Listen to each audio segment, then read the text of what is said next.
Oh, hey there. I'm guessing you're back for another reading from Grimm's Complete Fairy Tales. Well, if that's the case, stand right by while I set the mood here.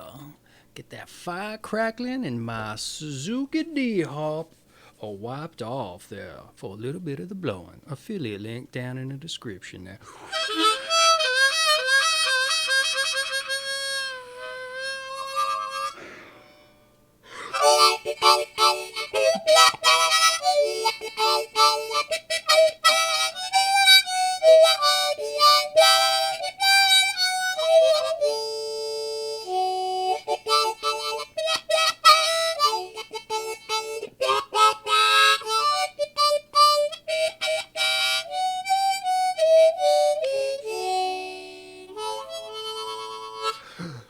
All right, what we're going to read tonight? Well, let's just find out here, shall we?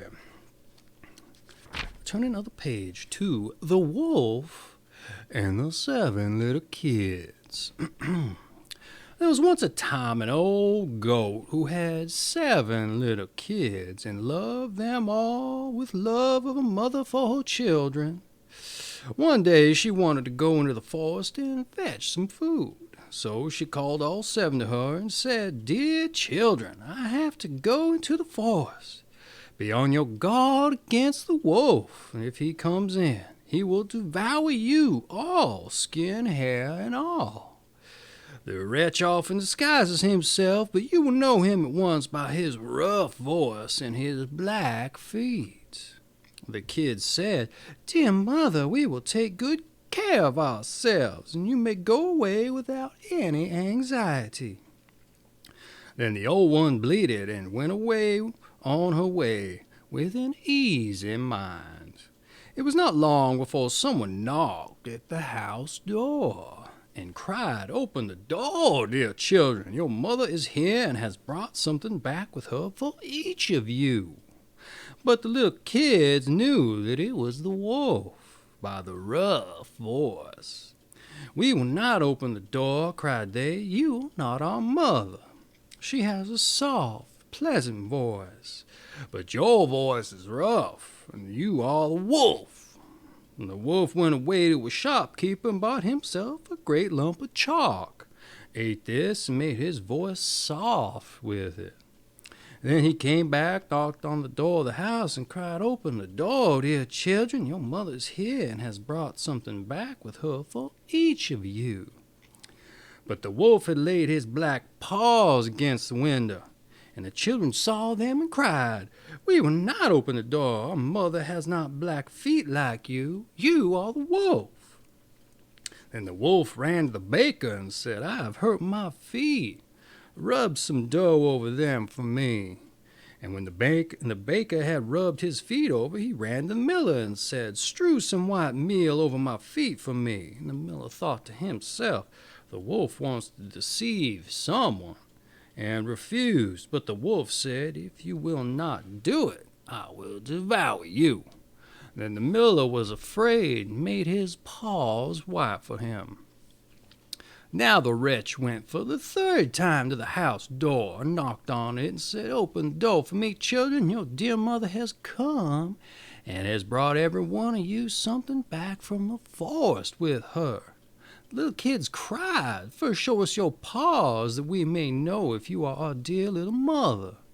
Then he put his paws in through the window, and when the kids saw that they were white, they believed that all was said was true, and opened the door. But who should come in but the wolf? They were terrified and wanted to hide themselves. One sprang under the table, the second into the bed, the third into the stove, the fourth into the kitchen, the fifth into the cupboard, the sixth under the washing bowl, and the 7th into the clock case. But the wolf found them all and used no great ceremony. One after the other he swallowed them down his throat. The youngest in the clock case was the only one he did not find. When the wolf had satisfied his appetite, he took himself off, and he laid himself down under a tree in the green meadow outside and began to sleep. Soon afterward, the old goat came home again from the forest. Ah, what a sight she saw there! The house door stood wide open. The table, chairs, and benches were thrown down. The washing bowl lay broken to pieces, and the quilts and pillows were pulled off the bed. She sought her children, but they were nowhere to be found. At last, when she came to the youngest, a soft voice cried, "Dear mother, I am in the clock case." And she took the kid out, and it told her that the wolf had come and eaten all the others. And then you may imagine how she wept over her poor children. At length, in her grief, she went out, and the youngest kid ran with her. When they came to the meadow, there lay the wolf by the tree and snored so loud that the branches shook. She looked at him on every side and saw that something was moving and struggling in his gorged body. "Oh, heavens," she said, "is it possible that my poor children, whom he has swallowed down for his supper, can still be alive?" Then the kid ran home to fetch the scissors and a needle and thread, and the goat cut open the monster's stomach.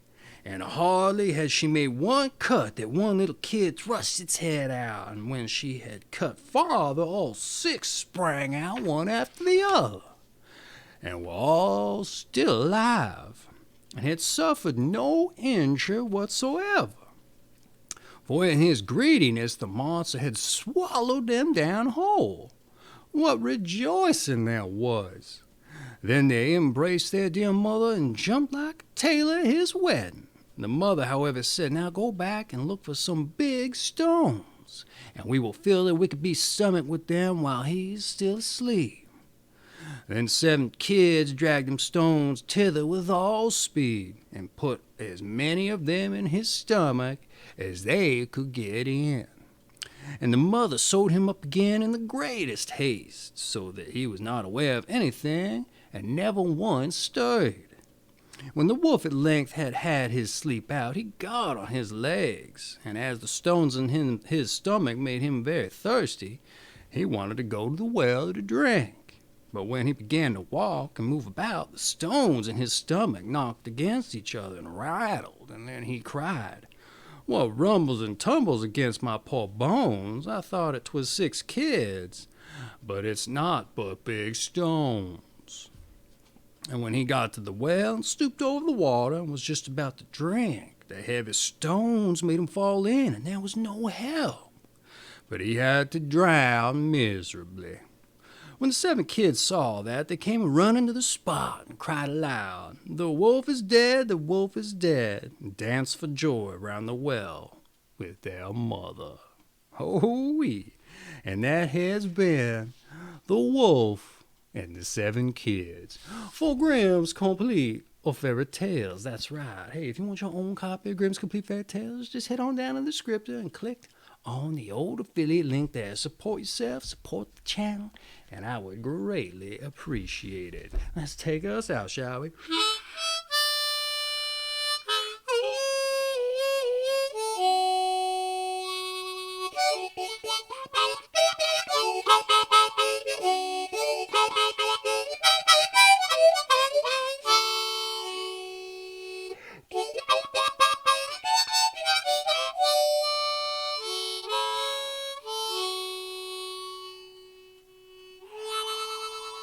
Well, all right. I hope you enjoyed that telling of Grimm's Complete Fairy Tales. What do I usually say there? Oh, yeah. Well, kisses to the missus and a tip of the hat to your old cat. Take care now.